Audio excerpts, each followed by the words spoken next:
अगर आप भी चाहते हैं कि फूलो म्यूजिक भोजपुरी के वीडियो सबसे पहले आप तक पहुंचे, तो लाल बटन दबा के चैनल को सब्सक्राइब करें और साथ में बेल आइकन घंटी दबाएं।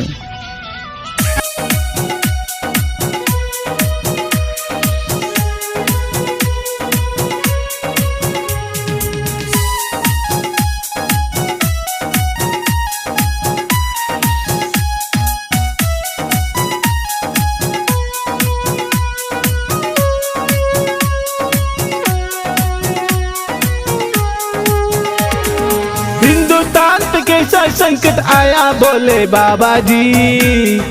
हिंदुस्तान पे कैसा संकट आया बोले बाबा जी।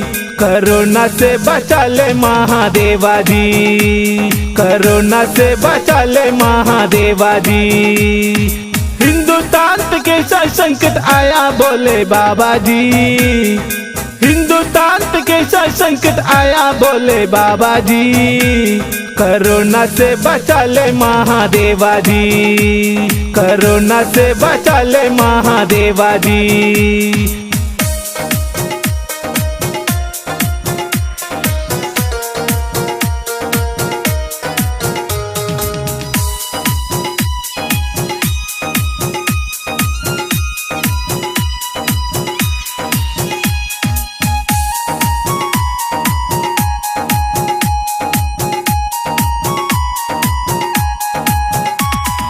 तीन लोक के मालिक हो सबके तुम विधाता हो। तीन लोक के मालिक हो सबके तुम विधाता हो।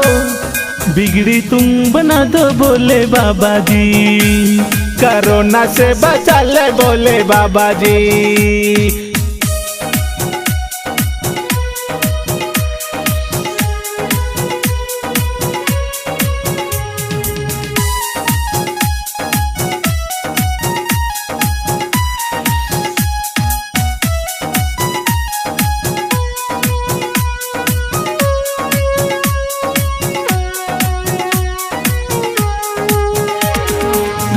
रिम झिम सावन बरसे कांवड़िया बोले बम बम जी। रिम झिम सावन बरसे कांवड़िया बोले बम बम जी। भक्तों को बचा ले महादेवा जी। कोरोना से बचा ले बोले बाबा जी।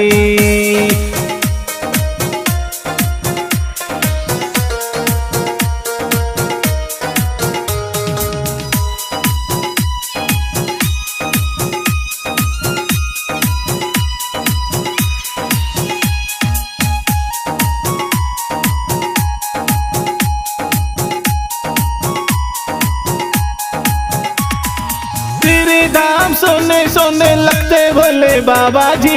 तेरे धाम सोने सोने लगते भोले बाबा जी।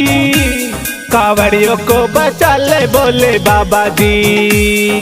कोरोना से बचा ले बोले बाबा जी।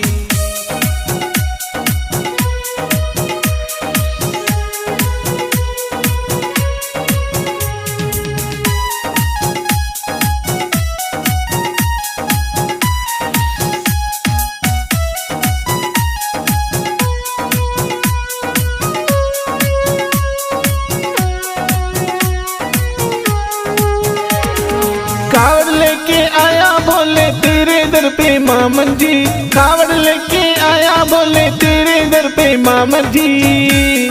भक्तों को बचा ले बोले बाबा जी। कोरोना से बचा ले बोले बाबा जी।